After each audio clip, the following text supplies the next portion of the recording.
આજની ધર્મકથા. આજે મહારાજા શ્રેણિકના જીવનના એક એવા કથાનક તરફ આગળ વધીએ કે જે કથાનકે મહારાજા શ્રેણિકનો એક એવી બાજુ દેખાડી છે, એવી સાઈડ બતાવી છે કે જે સાઈડ આપણી માટે કદાચ બહુ નવી છે, અને કર્મનો એવો સિદ્ધાંત કે જે કદાચ થોડે ઘણે અંશે આપણને ડરાવી પણ દે. એવો એક પ્રસંગ શ્રેણિક મહારાજાના જીવનનો આજે એના તરફ આપણે લક્ષ્ય કરીએ. વાત છે રાજગૃહી નગરીની. શ્રેણિક મહારાજા એકવાર મોટા ઠાઠમાઠથી પ્રભુને વંદન કરવા માટે જઈ રહ્યા હતા. રાજમાર્ગો ઉપરથી જઈ અને સમવસરણ તરફ જતા અચાનક એક એન્ડ ઉપર જ્યારે આવ્યા એક જગ્યાએ, ત્યારે અચાનક ત્યાં એટલી બધી દુર્ગંધ આવવા લાગી કે એમનાથી સહન નહોતું થતું. શ્રેણિક મહારાજાએ તરત આદેશ કર્યો કે જુઓ ક્યાંથી દુર્ગંધ આવે છે. સેવકોએ તપાસ કર્યું અને જણાવ્યું કે મહારાજ, આ નાળાની પાસે એક નવજાત છોકરીને ત્યજી દેવાય છે, સાવ તાજી જન્મેલી છોકરીને. એના શરીરમાંથી આ અત્યંત ભયંકર દુર્ગંધ આવે છે, જે આજુબાજુ કે છે કે અહીંયા સુધી કોઈનાથી સહન થાય એવી જ નથી. શ્રેણિકને આશ્ચર્ય થયું. શ્રેણિક પોતે ઉતર્યા રથ પરથી અને ત્યાં જઈ આવ્યા અને જોઈ આવ્યા. પાછા પોતાના માર્ગમાં ફરીથી પ્રભુ તરફ આગળ વધ્યા અને પ્રભુ આગળ જઈ અને વંદન વગેરે કરીને પછી પૂછ્યું કે ભગવાન, મેં હમણાં એક અતિ ગંધાતી છોકરીને જોઈ છે.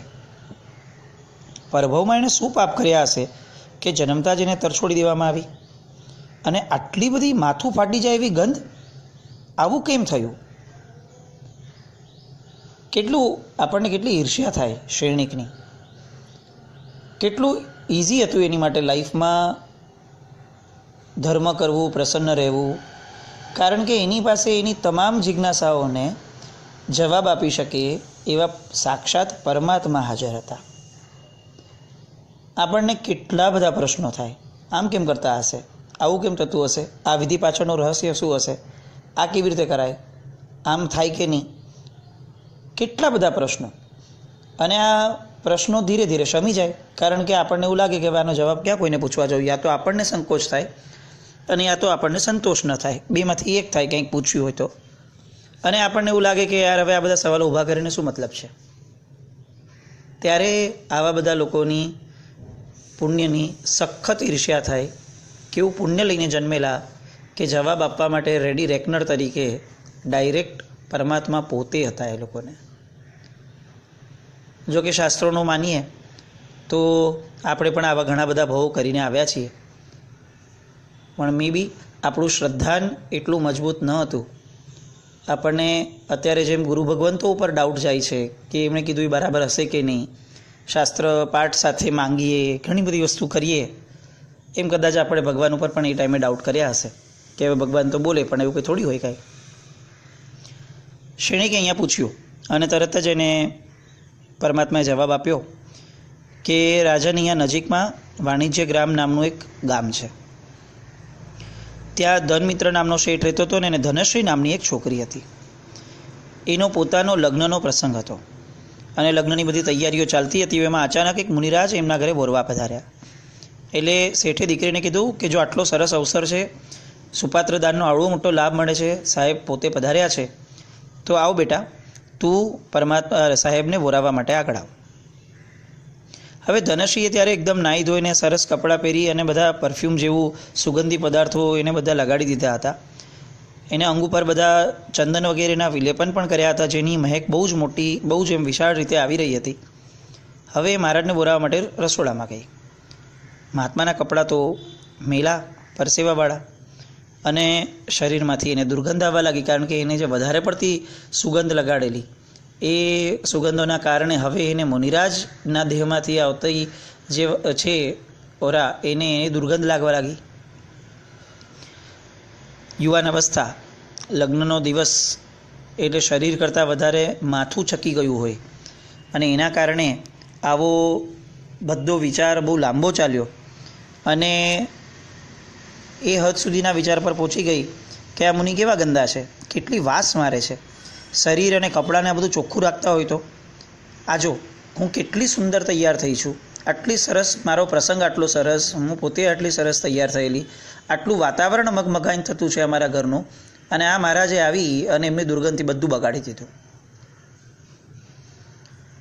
વિચાર હતો એટલે કંઈ છતો ન થયો, કોઈને કહેવાયો નહીં, પોતાની સાથે જ લઈ અને પોતે પોતાનું નોર્મલ જીવન વ્યતીત કરી અને કાળ કરી ગઈ.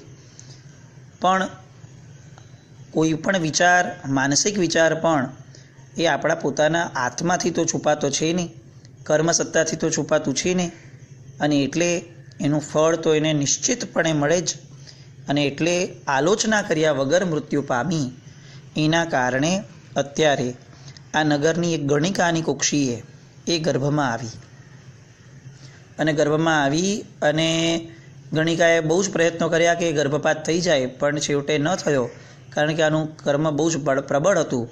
અને હમણાં જ એનો જન્મ થયો, અને એ ગણિકાની ત્યાં આ દુર્ગંધ સહન ન થઈ, એટલી ભયંકર દુર્ગંધ મારતી એનો દેહ હતો કે સહન ન થતાં એ ગણિકાના દાસીએ હમણાં જ એને અહીંયા તરછોડી દીધી છે.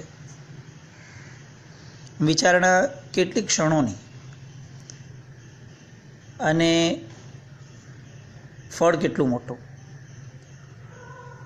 આપણા જીવનમાં પણ મહાત્માઓ માટે મહાત્માના ગોચરી, મહાત્માની વેશભૂષાઓ, મહાત્માઓની અવસ્થાઓ, આ બધા માટે આપણે સુજ્ઞ છીએ, સારા ઘરના છીએ, નાનપણથી આપણા ઘરોમાં ધર્મ છે, એટલે આપણને કોઈ દિવસ બહારથી આવો શબ્દ બોલવાનું મન થાય એ વસ્તુમાં શક્યતા જ નથી. પણ આપણે બસ એક કલ્પના કરીએ કે આપણી આ જનરેશન જે અત્યારે જન્મી છે, કે જે ડીઓ અને પરફ્યુમ વગર જીવવાનું શક્ય જ નથી એવું માનીને ચાલી રહી છે એડવર્ટિઝમેન્ટના કારણે, આ જનરેશન મહાત્માઓ સાથે કેટલી મિક્સ થશે. આ જનરેશન મહાત્માઓ માટે આવો બધો ભાવ નહીં કરે એની ગેરંટી ક્યાં આપણે રાખી શકીએ? કારણ કે એ જે રહે છે એ માહોલમાં, એમાં કોઈ સંતો પ્રત્યેના સદભાવવાળા વ્યક્તિઓ તો હોવાના જ નથી. કારણ કે આ તો આજનું એજ્યુકેશન છે કે જેણે ખાલી મતીને ભ્રષ્ટ જ કરવાનું કારણ કર્યું છે.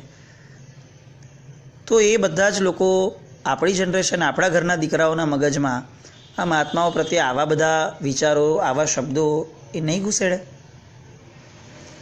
અને આ ડિઓડ્રન્ટના રવાડે ચડેલી આપણી જનરેશન એ મહાત્માના અંદરની પવિત્રતાને, એ પવિત્રતાની સુગંધને જો નહીં સ્પર્શી શકે તો પછી આવા કર્મો એ કેટલા સહજ રીતે બાંધી લેશે. જરૂરી એ છે કે જે ભાવ આપણામાં જરા પણ નથી એને આપણે એક જનરેશન સુધી કમસે કમ એને પહોંચાડીએ. આજે આપણા ઘરોમાં ધર્મ થાય છે, વડીલો કરે છે, વડીલોની પછીની જનરેશન પણ કરે છે, પણ આ જનરેશનને જાણે આપણે સ્વીકારી લીધું છે કે આ બધું નહીં જ કરે, અને બહુ મામૂલી પ્રયત્નો પછીથી આપણે છોડી દઈએ છીએ કે હવે એ લોકોની સ્કૂલ છે, એ લોકોનું આ છે, હવે આ મોડર્ન જનરેશન છે, એ બધું ક્યાં કરશે? કેમ એવું? આગળની જનરેશનને જો એમના મા બાપોએ છોડી દીધી હોત તો આજે જે થોડો ઘણો પણ ધર્મ પાસ ઓન થયો છે એ થયો હોત. કદાચ આપણી મેથોડોલોજી આપણે બદલાવવી પડે, એવું બની શકે. પણ આપણા ઘરનું એક નાનકડામાં નાનકડું વ્યક્તિ પણ સાધુ સાધ્વી ભગવંતો પ્રત્યે, પરમાત્મા પ્રત્યે ઉછળતા બહુમાનવાળું ન હોય તો કઈ રીતે વડીલોને ચાલે? આ એવો દેશ છે કે જે દેશમાં બારે ખૂંટે બંધાયેલી ગાય પણ નૌકારસી કરે, આવું લોકો વિચારતા. અને આજે એ સ્થિતિમાં છીએ કે આપણા ઘરના બાળકો નૌકારસી, મુઠસી, ચોવિયાર આ બધામાંથી વહી ગયા. ફક્ત એ નુકસાન છે એવું હું નથી કહેતો, કારણ કે હું એવું માનું છું કે કેટલીક વસ્તુઓમાં આપણે બધા બહુ જડ થઈ ગયા છીએ કે ધર્મ તો નિવૃત્તિમાં થાય, આ ભણવાની ઉંમરમાં થોડી ધર્મ થાય. પણ એના કરતાં સૌથી ભયંકર મોટું નુકસાન એ છે કે માનસિક રીતે આ લોકો કંગાળ થઈ ગયા છે. એ લોકો પાસે કોઈ વિચારધારા જ નથી. એને જે દેખાય છે એ જ સાચું, અને જે લોકો કહે છે, જે સેલિબ્રિટીઝ કહે છે, જે હીરો હિરોઈન કરે છે એ જ સાચું. આ પાપ સૌથી ભયંકર છે. એ કદાચ આજે ચોવિયાર નથી કરતો, એનો ઉદય આવશે અને 25-50 વર્ષથી ચોવિયાર કરે એ પણ શક્યતા.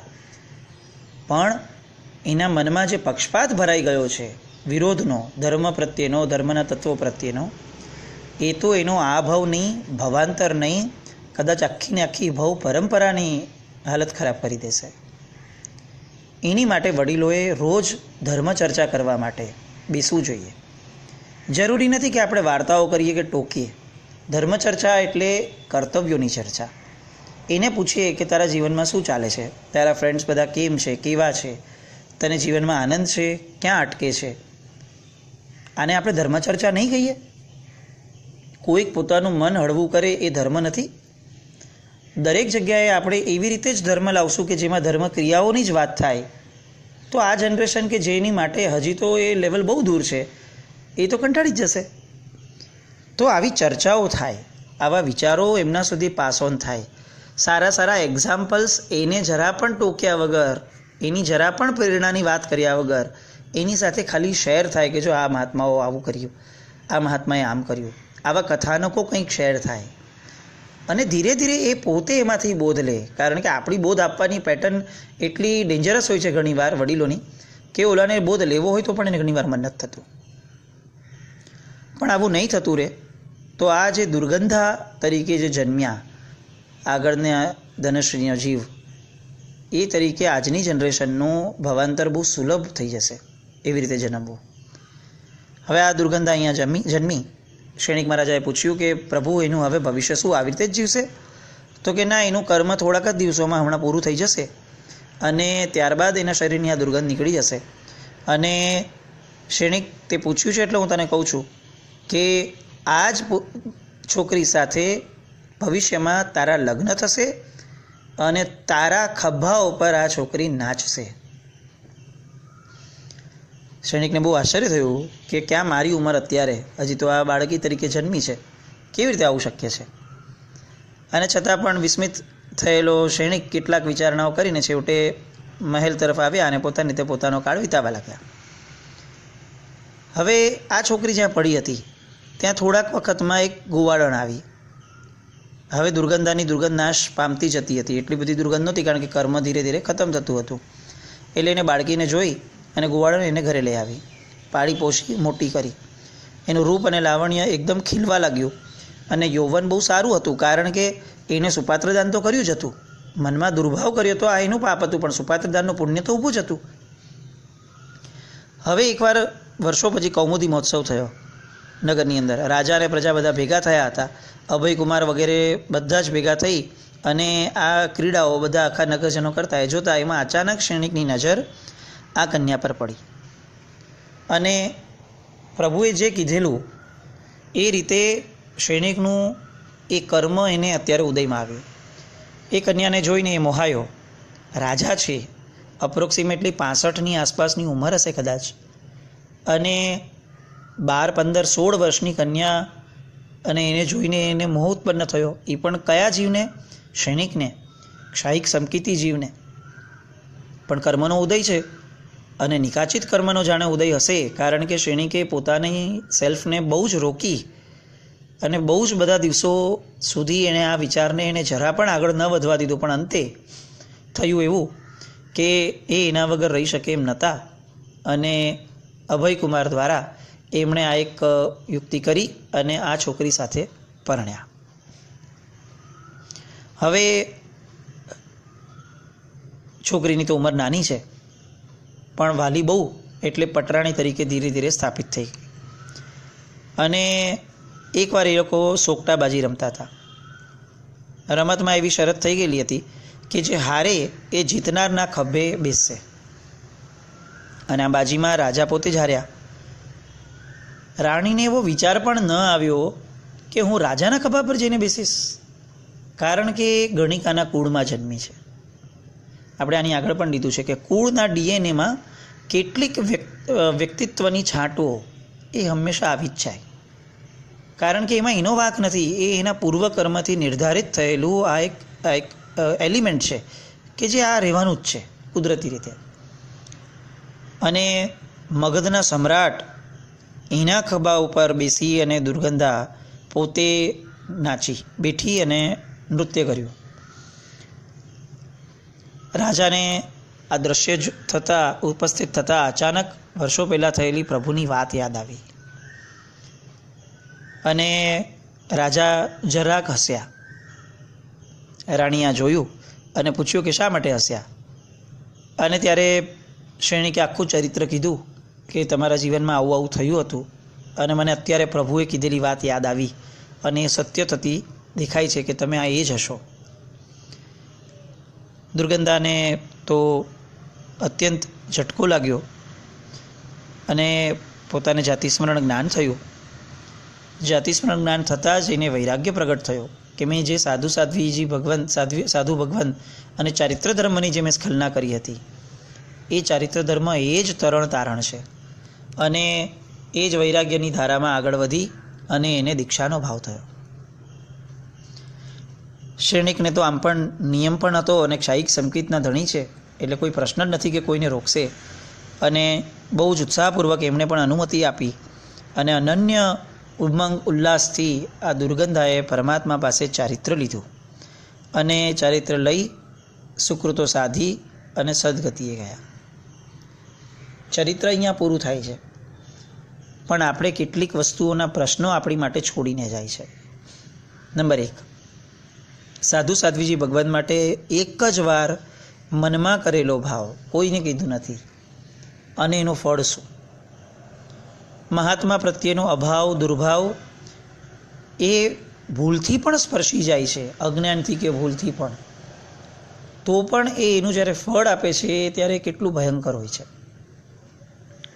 પ્રશ્ન નંબર 2, જીવ ગમે તેટલો મોટો થાય એની પોતાની જે મૂળની કર્મ પ્રકૃતિઓ છે ગોત્ર કર્મની એ એનાથી ક્યારેય પણ અલગ થતી નથી.